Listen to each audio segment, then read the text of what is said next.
Tere! Mina olen Juhan Koppel, Rakett69 teadustoimetaja ja näitan teile, kuidas murda lahti visuaalkrüptograafias kirjeldatud koodi. Siin laual on 15 sedelit ning pealtnäha on nendel sedelitel lihtsalt müra. Siin on ruuduline pilt, näeb välja nagu fragment QR-koodist. Kuid meil on selline alus, mis on läbipaistev ning teadmine, et siia aluse peale tasub neid lehti klapitada niimoodi, et nurgad jäävad kõik üles ning vasakule. Kui me paneme kaks sellist lehte omavahel kokku, näeme, et nad moodustavad kokku mingisuguse kujundi, kuid siin ei ole korralikult aru saada, millega on tegemist. Meil on koos kaks müra ning nende kahe müra ühisosana tekib mingisugune pilt, kuid see ei ütle meile midagi.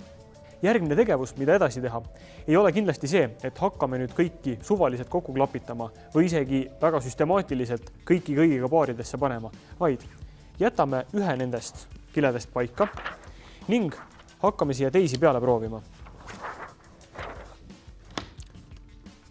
Ka selle pildiga moodustub mingisugune umbmäärane säbru, ehk siis me ei saa siit infot. Selle pildiga taaskord ei midagi erilist.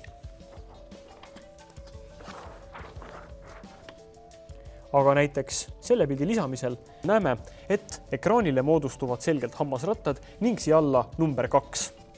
Ja vaadates seda, mis kood olema peab, näeme, et hammasrattaid me tõesti otsime ning number 2 on meil juba käes. Seega panen siia kirja, et hammasrattad on number 2. Me nägime enne, et kombineerides seda alumist kile nende kiledega, mis me siia peale tõstsime, nägime üldjuhul müra, kuid nüüd saime me ilusa pildi.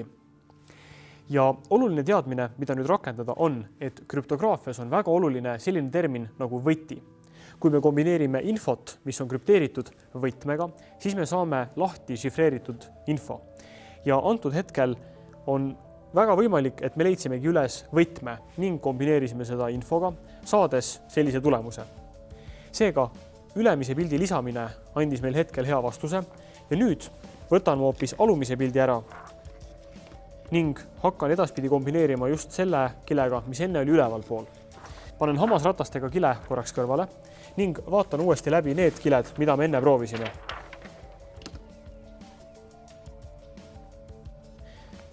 Näen, et oleme õigel teel, sest näiteks praegu moodustus siia ekraanile mutrivõti.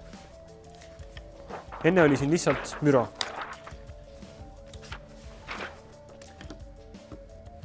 Kiled peavad väga täpselt kohakuti olema selleks, et pilt ilus jääks, kuid hõõglamp ning number 4.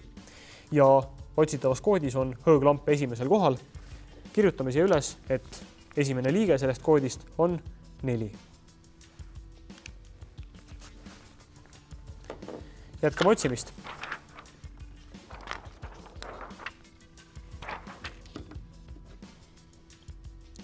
Numbrid siin kahjuks ei moodustu, kuid pildil on kruvikeeraja. Ja need kiled on nüüd juba mõne katsetamisega kõik lahti murtud. See meetod töötab asjaolul, et põhipilt on jagatud väiksemateks alapiksliteks ning kui me paneme kaks pilti omavahel kokku, siis need osad, kus alapikslid on ühesugused, jäävad rohkem läbipaistma. Kuid need kohad, kus pilt ja võti on omavahel ära muudetud, näemegi me tumedamat kujutist. Antud hetkel siis koonilist kolbi, tuntud keemiaklassist, ning siin juures on number 3. Kooniline kolb on ka meie koodis olemas.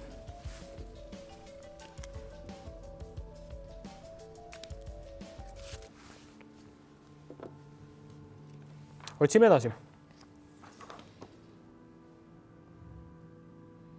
Nüüd on ekraanil magnet, kuid ei ühtegi numbrit ja seda ei ole ka vastuse koodis. Vaatame edasi. Aatomi mudel ning number 7. Jälle üks oluline lüli meie vastuses.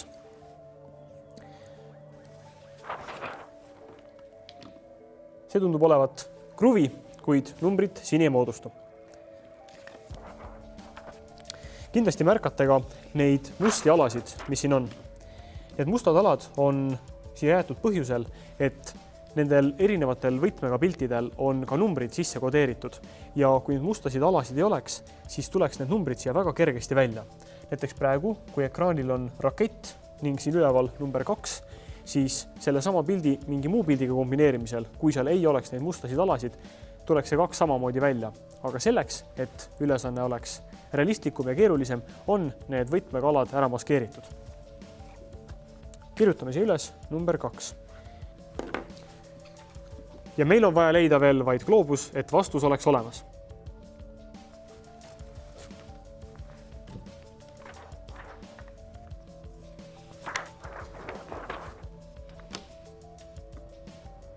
Täpselt nagu tellitult ongi järgmine pilt gloobus ning siin juures ilutseb number 5. Seega on meil ka viimane koodi number olemas.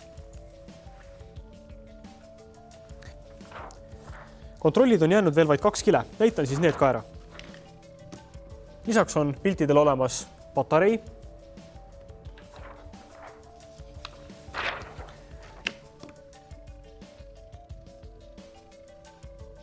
ja voltmeeter, kuid mõlemad on ilma koodideta. Kõik 6 numbrit on nüüd leitud, sisestame need tahvelarvutisse.